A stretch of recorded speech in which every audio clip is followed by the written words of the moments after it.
जी, तो आज पढ़ेंगे आंवला की डिजीज़। तो आंवला के अंदर सिलेबस में एक ही डिजीज़ दी हुई है, रस्ट डिजीज़। और ये मतलब एग्जामिनेशन पॉइंट ऑफ व्यू से देखें तो मतलब इसका जो कॉजल ऑर्गेनिज्म है वहाँ से क्वेश्चन बनेगा, प्लस इसमें जो सिम्टम्स दिए हुए हैं वहाँ से इसका क्वेश्चन बनता है। ज़्यादा मतलब इसमें डीप नहीं पूछते हैं, ज़्यादा मतलब डिजीज़ साइकिल और इन सब के मैनेजमेंट वगैरह में नहीं पूछते हैं। इम्पोर्टेंट वैसे मतलब कि जो आंवला है, तो आंवला की खेती काफ़ी हद तक की जाती है, तो मतलब आंवला के अंदर जो रस्ट डिजीज़ है उससे काफ़ी हद तक नुकसान पहुंचता है, इसीलिए इसके बारे में अपने पढ़ते हैं। बट अपने अगर एग्ज़ाम के हिसाब से देखें तो इसका जो कॉजल ऑर्गेनिज्म प्लस सिम्टम है वो इम्पोर्टेंट रहेंगे। तो सबसे पहले देखते हैं रस्ट।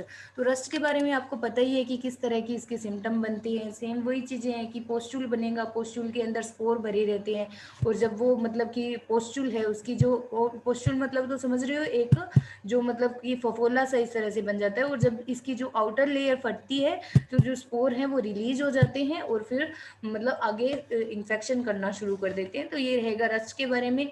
और अगर इसका देखें मतलब कि जो कोजल ऑर्गेनिज्म देखें तो कौन सा रहेगा, रेविनीलिया एम्बेलिकी। तो एम्बेलिका ऑफिसिनेल्स इसका मतलब जो कोजल सॉरी बोटेनिकल नेम रहता है, तो उसी के अकॉर्डिंग इसकी जो स्पीसीज है वो ले ली गई है एम्बेलिकी। तो यहाँ से आप देख लीजिएगा, इसका मतलब इजी है, याद कर लीजिएगा, रेवेनिलिया एम्बेलिकी। नेक्स्ट देखते हैं रस्ट के बारे में। अगर पढ़े तो एक चीज़ और याद कर रख लेना, रस्ट तो आपको पता ही है, वीट के अंदर आपने पढ़ी थी, एयरबोर्न डिजीज होती है, ठीक है। इसके जो स्पोर्स होते हैं वो एयर के थ्रू ट्रांसफर होते हैं एक प्लांट से दूसरे प्लांट पर। तो नेक्स्ट अगर इसमें देखें तो इसको रिंग रस्ट के नाम से भी बोला जाता है। इसका मतलब कि जो सिम्टम बनता है तो उसके अंदर क्या है कि इस तरह से फॉर्मेशन होता है, जो स्पोर बनेंगे तो वो ऐसे रिंग लाइक बनते हैं, ऐसे गोलाकार। तो अभी आपको इमेज भी दिखाऊंगी उसकी, तो इसी वजह से इसको रिंग रस्ट भी बोला जाता है। ये चीज़ भी आप देख लेना, हो सकता है 1 मार्क्स में पूछ ले। नेक्स्ट अगर बात करें डिस्ट्रीब्यूशन की, मतलब ये डिजीज़ है वो कहाँ कहाँ ज़्यादातर देखने को मिलती है, किस एरिया में ज़्यादा नुकसान पहुँचता है। तो एक इम्पोर्टेंट मतलब प्रॉब्लम है आंवला के अंदर, ज़्यादातर ये डिजीज़ है वो आती है कहाँ पे, राजस्थान में भी इसको नोटिस किया गया है। राजस्थान की उदयपुर डिस्ट्रिक्ट में ये मतलब कि रेफरेंस दिया हुआ है, त्यागी ने मतलब नोट किया था। तो राजस्थान के उदयपुर डिस्ट्रिक्ट में इसको रिकॉर्ड किया गया था इस डिजीज़ को। नेक्स्ट देखें, रिसेंटली मतलब it has been recorded in देसी ट्रीज ऑफ आंवला, मतलब जो देसी जो आंवला के ट्रीज रहते हैं उसके अंदर भी इसको देखा गया है। कहाँ कहाँ, जैसे लखनऊ हो गया, प्रतापगढ़ हो गया, तो वहाँ पे ये जो डिजीज़ है वो नोट की गई है। नेक्स्ट है leaf spot and rust incidents इन आंवला हैज़।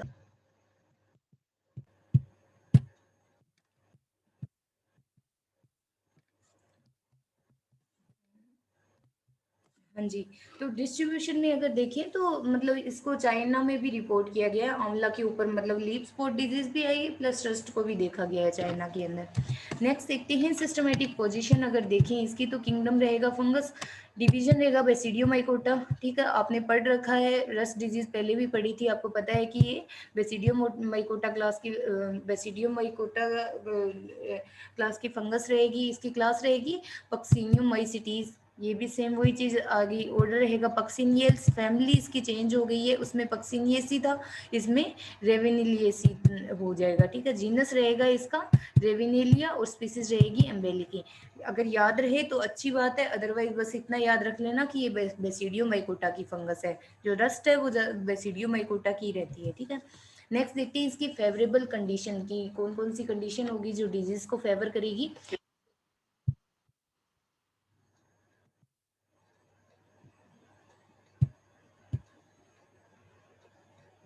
तो फेवरेबल कंडीशन की अगर बात करें तो अगर इसके सिस्टमेटिक पोजीशन की बात करें तो इसका किंगडम रहेगा फंगस, डिवीजन रहेगा इसका बेसिडियोमाइकोटा। आपने पढ़ रखा है कि रस्ट में बेसिडियोमाइकोटा की फंगस, जो रस्ट है वो बेसिडियोमाइकोटा की फंगस रहती है। क्लास रहेगी पक्सिनियोमाइसिटीज, ऑर्डर रहेगा पक्सिनियल्स, फैमिली रहेगी रेवेनिलियसी, उसमें पक्सिनियसी था, इसमें रेवेनिलियसी रहेगा। जीनस रहेगा रेविनिलिया और स्पीसीज रहेगी एम्बेलिकी।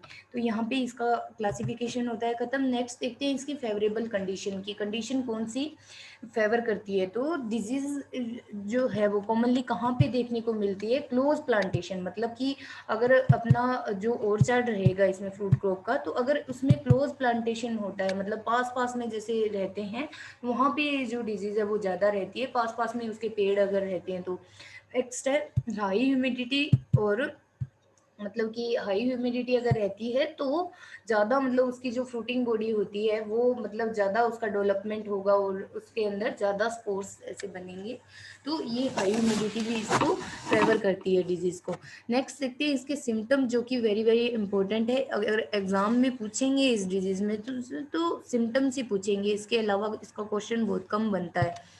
तो इसके सिम्टम की अगर बात करें तो इसमें फ्रूट पे क्या initially few blacks black colour की इसमें पोस्चुल दिखेंगे, अपीयर विच लेटर डेवलप एरिंग, मतलब इसके जो इसका जो फ्रूट रहता है उसके ऊपर ब्लैक कलर के पोस्चुल बनेंगे, जिसके अंदर पोस्चुल किसकी वजह से बनते हैं, उसके अंदर कौन सा स्पोर रहेगा, तो टीलियो स्पोर रहेगा, ठीक है। तो उसकी वजह से पोस्चुल बनेंगे, और जो कि बाद में एक रिंग लाइक अपीयरेंस देता है, इस तरह से गोलाकार, वो भी मैं आपको अभी दिखाऊंगी इमेज में। नेक्स्ट है pustule join together and cover big area of the fruit, मतलब वो पोस्चुल है वो आपस में मिल जाएंगे और एक मतलब फ्रूट का बड़ा एरिया कवर कर लेंगे, पूरे फ्रूट को धीरे धीरे खराब कर देते हैं। नेक्स्ट है black spore exposed after rupturing a papery covering, तो जो मतलब इसका जो पोस्चुल रहता है तो उसमें आपको पता है रस्ट में, मतलब अपने पहले भी पढ़ चुके हैं इस चीज को, व्हीट के अंदर जैसे पढ़ा था उसमें भी सेम पोस्चुल बन रहा था, और उसके ऊपर एक कवरिंग थी पेपर लाइक, मतलब एक बिल्कुल पतली ऐसे कवरिंग से वो ढके रहते थे। लेटर स्टेज में क्या हो रहा था कि जो आउटर जो उसकी लेयर होती है वो फट जाती है और जो स्पोर होते हैं वो बाहर की तरफ रिलीज हो जाते हैं। और इसका जो इन्फेक्शन है वो मतलब कि ऐसा बताया गया है कि जैसे लीव्स से फ्रूट पर नहीं आएगा, फ्रूट से लीव्स पर नहीं आएगा, जहाँ पे है वहाँ पे मतलब इसका जो इन्फेक्शन है वो ज़्यादा रहता है। नेक्स्ट अगर इसकी बात करें तो जो टीलियोस्पोर है वो क्या करते हैं, फ्रूट और लीफ के अंदर इन्फेक्शन करेंगे, जो मतलब इन्फेक्शन होगा तो वो किसके थ्रू होगा, टीलियोस्पोर के थ्रू होगा, और टीलियोस्पोर कौन सा है, सेक्सुअल स्पोर रहता है, ठीक है, और 2 की स्ट्रक्चर बनती है। नेक्स्ट देखिए initially the pustule were small in size, मतलब छोटे रहते हैं और बाद में क्या होता है इनका जो साइज है वो बढ़ जाता है, मतलब 3 to 4 mm तक के हो जाते हैं, ये आपके समझने के लिए, बाकी यहाँ से क्वेश्चन नहीं पूछा जाता है। नेक्स्ट देखिए on leaves pinkish brown pustule develop which may arranged in a group or scattered as isolated pustules। तो इसमें क्या होता है कि लीव्स के ऊपर पिंकिश ब्राउन कलर के, मतलब कि कभी कभी वो पिंक कलर के और कभी ब्राउन कलर के पोस्चुल दिखते हैं, और वो मतलब कि एक ग्रुप के अंदर अरेंज्ड रहते हैं, मतलब कि एक ग्रुप के अंदर बने रहते हैं, और बाद में क्या होता है कि फैल जाते हैं, जब उसकी जो आउटर लेयर जब फटती है तब वो आगे फैल जाते हैं। नेक्स्ट देखते हैं इसका, यहाँ से आप देख सकते हो, एक मिनट मैं आपको यहाँ से दिखा देती हूँ। ये देखिए इसके सिम्टम मतलब इस तरह से होंगे, जो स्पोर्स हैं वो इस तरह से बन रहे हैं और रिंग लाइक अपीयरेंस दे रहे हैं ना, इस तरह से ये पूरे फ्रूट को खराब कर देते हैं, रिंग लाइक इसमें अपीयरेंस बनती है, मतलब गोलाकार, मतलब जो स्पोर बनेंगे वो, और वो मतलब कि स्पोर है जो मतलब कि पोस्टुल बना हुआ है, पोस्टुल के अंदर स्पोर किस तरह से भरे रहते हैं, यहाँ से इस इमेज से आप देख सकते हो।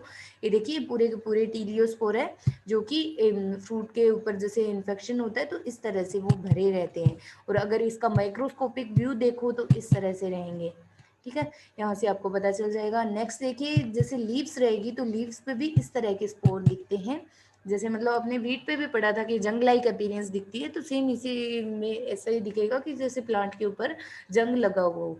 तो ये इसका कॉमन सिम्टम रहता है रस्ट का।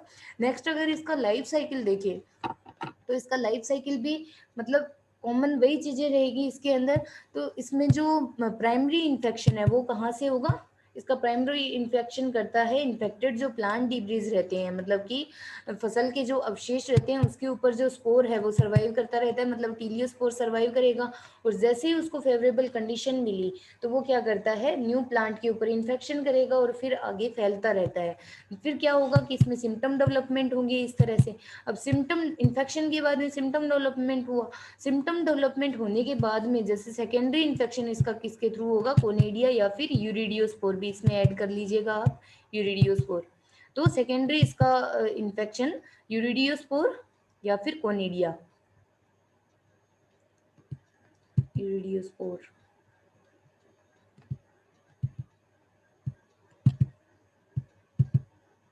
या फिर कोनेडिया के थ्रू इसका सेकेंडरी इन्फेक्शन होगा। और जो मतलब कि नेक्स्ट है कि फिर इन्फेक्शन होने के बाद में जैसे मतलब फंगस है वो कहाँ पे सर्वाइव करती रहती है, तो इन्फेक्टेड प्लांट डिब्रीज पे सर्वाइव करती रहती है। छोटा सा इसका लाइफ साइकिल है, इस तरह से रहेगा।